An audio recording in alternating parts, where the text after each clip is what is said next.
Batu Menangis, Kalimantan Barat.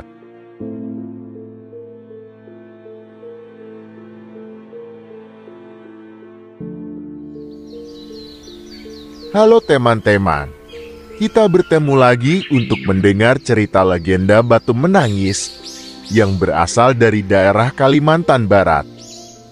Oh iya, dari kisah Batu Menangis ini, kita dapat belajar untuk menghargai, menghormati, belajar dari kesalahan, dan bertanggung jawab atas tindakan kita.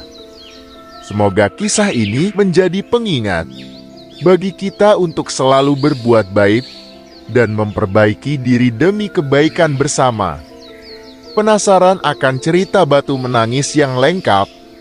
Ikuti kisahnya berikut ini. Pada zaman dahulu, tinggal seorang ibu tua dan seorang anak gadis yang cantik di salah satu desa di sekitar Kalimantan Barat. Sebelum meninggalnya suami dari ibu tua itu, keluarga tersebut hidup bahagia dengan seorang anak perempuan yang mereka cintai. Namun musibah tiba. Sang suami meninggal di usia muda. Karena ditinggalkan sang suami, si ibu tua itu terpaksa bekerja menjadi buruh di sawah milik tetangganya dengan upah yang tak seberapa. Hari demi hari dilalui si ibu tua dengan anaknya. Ibu tua tersebut sangat mencintai anaknya, karena bukan hanya dia satu-satunya keluarga yang ia miliki, melainkan dia sangat bangga dengan paras cantik anaknya. Sang anak diberi nama Darmi. Namun sayang, meski Darmi anak yang cantik, dia tumbuh dengan manja, karena rasa sayang ibunya yang terlalu besar padanya. Hingga suatu ketika, meskipun mereka hidup dengan susah dan sederhana, namun Darmi masih saja menuruti hobinya, yakni senang bersolek. Karena Darmi ingin kecantikannya terus dipamerkan ke semua orang yang ada di desanya. Demi menuruti hobi bersoleknya itu, Darmi kerap kali menghabiskan uang sang ibu hanya untuk membeli bedak serta perhiasan-perhiasan. Sang ibu yang mulai miris akan kelakuan anak kesayangannya, sering mencoba untuk menasihatinya agar dia mau hidup sederhana saja, sesuai dengan kondisi keuangan keluarganya. Namun bukan menuruti apa yang ibunya nasihatkan. Darmi justru marah dan menyalahkan ibunya karena tak mampu menuruti keinginan Darmi. Bahkan Darmi menyuruh ibunya untuk bekerja lebih keras agar mendapat upah yang lebih. Sedangkan Darmi tak pernah sekalipun membantu ibunya bekerja. Setiap kali sang ibu mengajaknya ke sawah untuk meringankan pekerjaan ibunya, Darmi selalu saja punya berbagai alasan untuk menolak ajakan bekerja dari sang ibu tua. Bahkan yang lebih parah, pada saat ibunya bekerja, Darmi selalu sibuk dengan hobinya, yakni bersolek, agar mampu memikat pandangan seluruh warga desa. Dan benar saja, banyak pemuda yang menyukai paras cantiknya.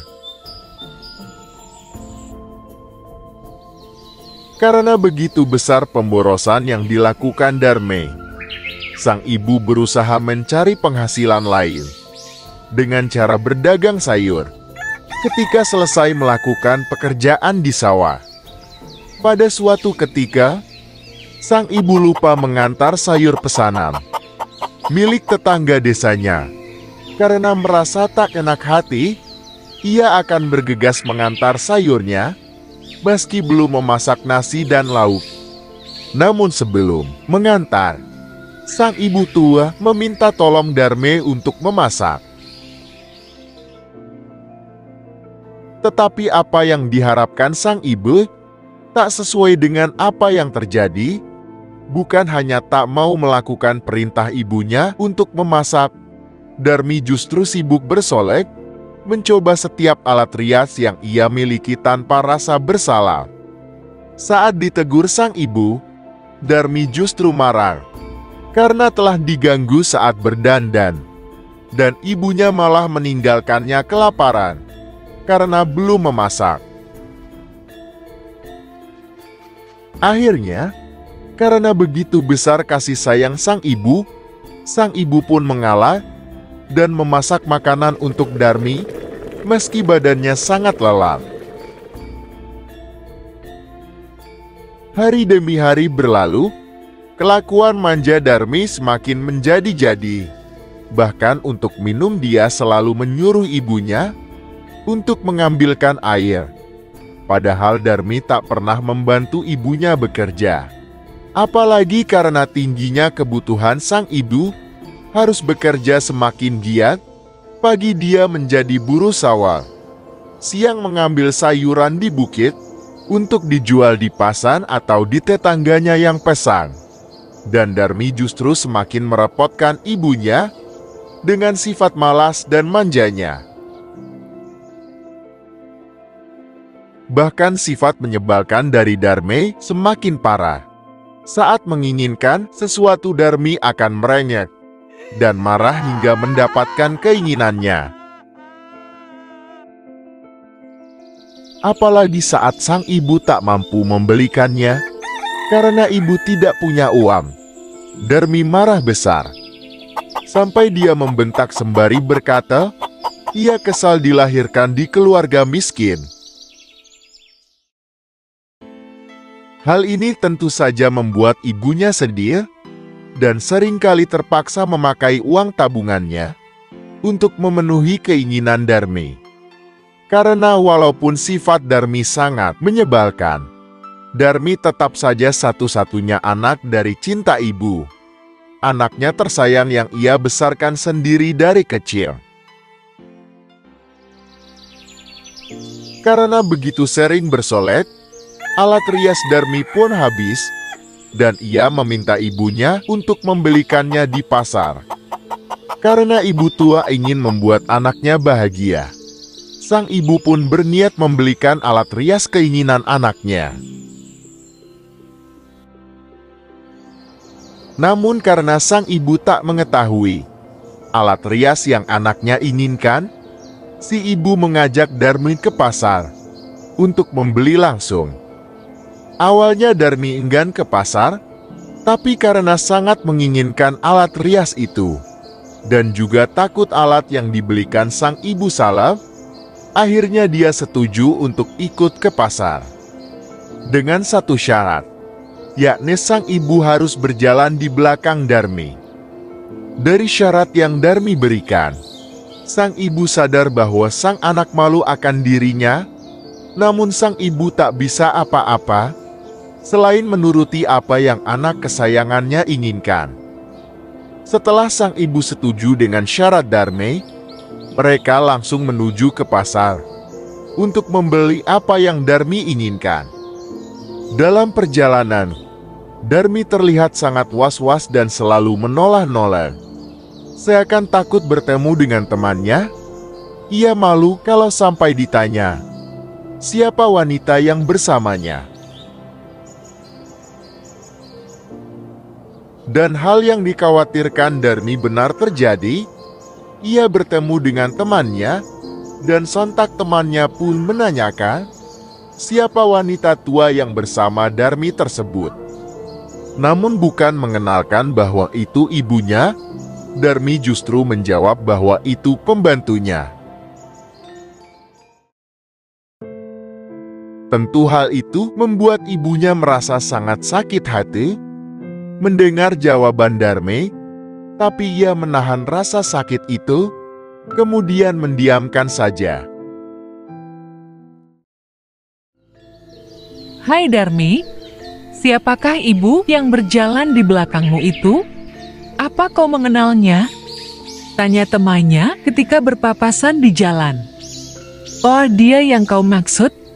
Abaikan saja, dia hanya pembantuku, jawab Darmi sembari bergegas meninggalkan temannya.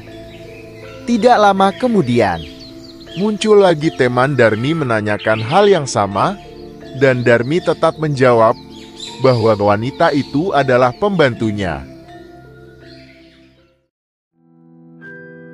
Perasaan sang ibu tua tercampur aduk dan penuh kesedihan setiap mendengar jawaban yang Darmi berikan.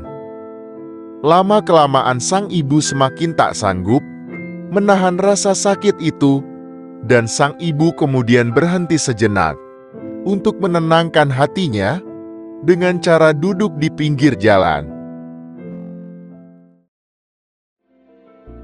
Melihat ibunya duduk di pinggir jalan, Darmi marah dan tidak suka karena membuat waktunya terbuang sia-sia. Darmi malah membentak ibunya dengan berkata, "Kamu begitu lemah? Jangan berhenti. Terus jalan. Jangan bermalas-malasan. Buang-buang waktuku saja." Karena sudah tidak mampu mengatasi tingkah laku anaknya, kemudian sang ibu berdoa sembari menangis, memohon bantuan kepada Tuhan agar menghukum anaknya. "Ya Tuhan, saya tak mampu lagi menahan perasaan sakit ini. Hamba sudah tak mampu mendidik anak hamba. Ya Tuhan, tolong berikan dia hukuman agar dia tahu kesalahannya." Pinta sang ibu pada Yang Kuasa. Hal aneh pun terjadi secara tiba-tiba, seolah menjawab doa sang ibu. Langit yang sebelumnya cerah berubah menjadi gelap, suara petir yang begitu menggelegar, disertai turun hujan deras. Seakan menyambut kejadian aneh yang Darmi alami, tubuhnya mendadak tak bisa bergerak dan perlahan menghitam, seolah menjadi batu dan menjalar ke atas, menuju seluruh tubuhnya. Darmi tentu merasa panik luar biasa dengan peristiwa menakutkan yang ia alami. Ia pun sadar dan segera berteriak-teriak minta ampun. "Ada apa ini, Ibu? Kenapa tubuhku menjadi batu? Tolong aku, Ibu. Maafkan aku menyesal," teriak Darmi. Namun penyesalan Darmi sudah sangat terlambat, seperti nasi sudah menjadi bubur. Tubuh Darmi mematung berubah menjadi batu seutuhnya. Setelah hujan perlahan mereda, dari patung Darmi terlihat keluar air mata. Orang-orang kemudian mengangkat dan menyandarkan batu tersebut ke dinding tebing. Hingga kini masyarakat menyebut batu tersebut sebagai batu menangis. Sang ibu telah berusaha dengan segala kemampuannya untuk membesarkan Darmi dengan baik, meskipun dalam keterbatasan. Namun Darmi tidak menghargai upaya dan cinta ibunya. Ini mengajarkan kita untuk selalu menghargai dan bersyukur atas kepedulian orang yang peduli dengan kita, terutama orang tua. Sikap Darmi yang merendahkan ibunya di depan orang lain adalah tindakan yang tidak patut. Ini mengingatkan kita untuk selalu menghormati dan menghargai orang lain, terutama orang tua kita, bahkan di depan orang lain. Darmi memperoleh pelajaran yang berharga dari perbuatannya yang buruk. Meskipun terlambat, kesadarannya muncul saat dia merasakan konsekuensi dari perilakunya. Ini mengajarkan kita bahwa penting untuk belajar dari kesalahan dan berusaha menjadi pribadi yang lebih baik. Meskipun Darmi terjerumus dalam perilaku buruk, dia masih diberi kesempatan untuk bertaubat. Namun, penting untuk diingat bahwa kesempatan itu tidak selalu ada setiap saat, dan kita harus mengambil pelajaran dari kisah Darmi untuk tidak menyia-nyiakan kesempatan yang ada. Darmi mengalami hukuman yang ekstrem sebagai konsekuensi dari perilaku buruknya. Ini mengingatkan kita bahwa tindakan kita memiliki konsekuensi, baik itu positif maupun negatif, dan kita bertanggung jawab atas tindakan kita sendiri.